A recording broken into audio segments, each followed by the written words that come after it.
দিব্য আনন্দ চ্যানেলের সকল দর্শক শ্রোতা বন্ধুদের জানাই সুস্বাগতম।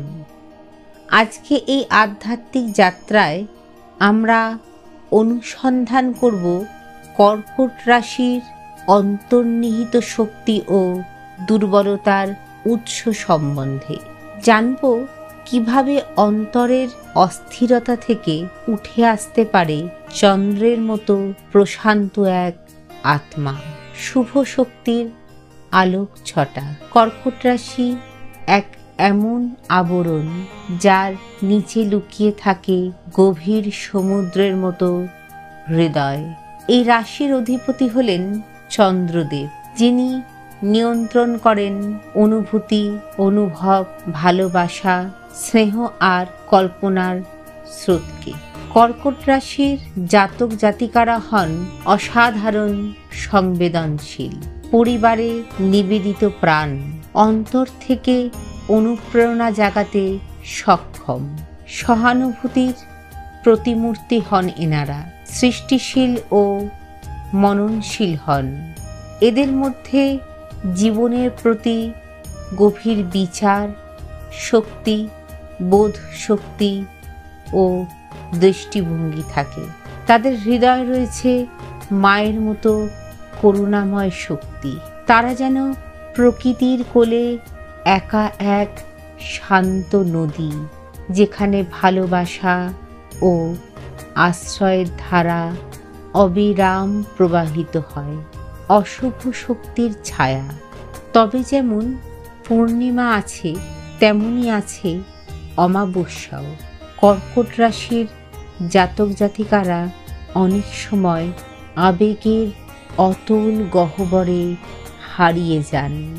অতিরিক্ত আবেগ প্রবণতা, দোলাচল পূর্ণ মানসিক অবস্থা, আত্মবিশ্বাসের ঘাটতি, পুরনো স্মৃতির ভার, একাকিত্ব ও বিচ্ছিন্নতা। এই দুর্বলতা কখনো কখনো তাদের অন্তরকে আবরণে ঢেকে রাখে। তারা ভালোবাসে, কিন্তু কখনো কখনো নিজেকে সুরক্ষিত রাখার ছলেই গড়ে তোলে এক দৃশ্যমান দেওয়াল। অশুভ শক্তিকে ধনাত্মক শক্তিতে রূপান্তর করার উপায়গুলি। আলো সবসময় থাকে ছায়ার ভিতরেই। কর্কট রাশির অন্তরের অন্ধকারও সেই শুভ আলোর সম্ভাবনা ধারণ করে।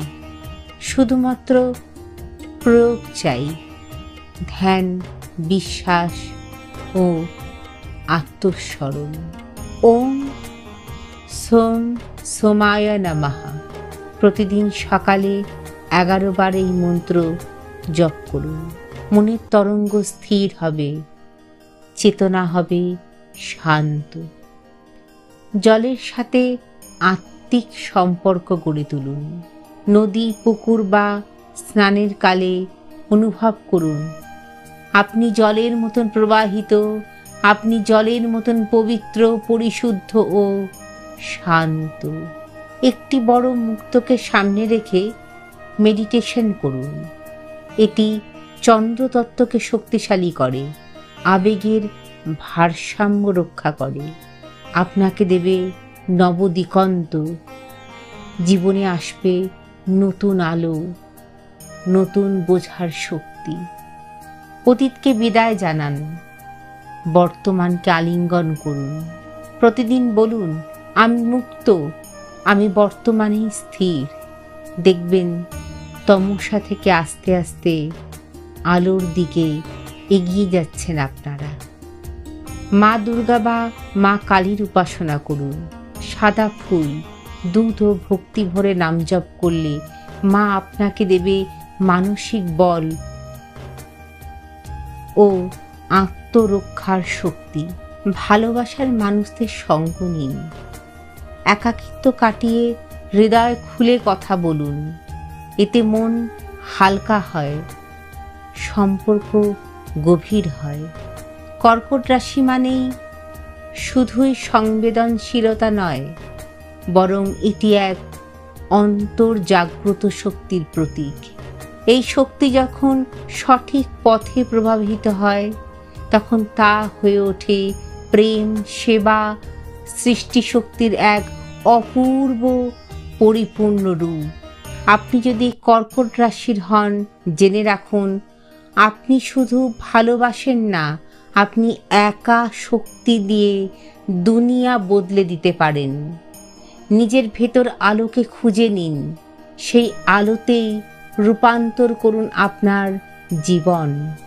এই ভাবনাগুলি যদি আপনার মনে স্পন্দন তোলে, এই প্রতিবেদনটি যদি আপনাকে নতুন পথে এগোতে সাহায্য করে, তাহলে দিব্য আনন্দ চ্যানেলটি সাবস্ক্রাইব করুন এবং আপনার প্রিয় মানুষদের সাথে ভাগ করে নিন। এই পথ আলোর, এই পথ অন্তরের, এই পথ প্রগতির দিকে এগিয়ে যাওয়ার। এই শুভ ভাবনাকে সঙ্গে নিয়ে আজকে এই পর্যন্তই। গুরু ঠাকুর ও ঈশ্বরের কাছে প্রার্থনা জানাই আপনারা সকলে সুস্থ থাকুন, ভালো থাকুন। এই চ্যানেলের নতুন বন্ধুরা চ্যানেলটিকে একটু সাবস্ক্রাইব করে নিন। যদি কোনো কিছু জানতে চান তাহলে কমেন্ট বক্সে লিখে জানাতে পারেন। নমস্কার।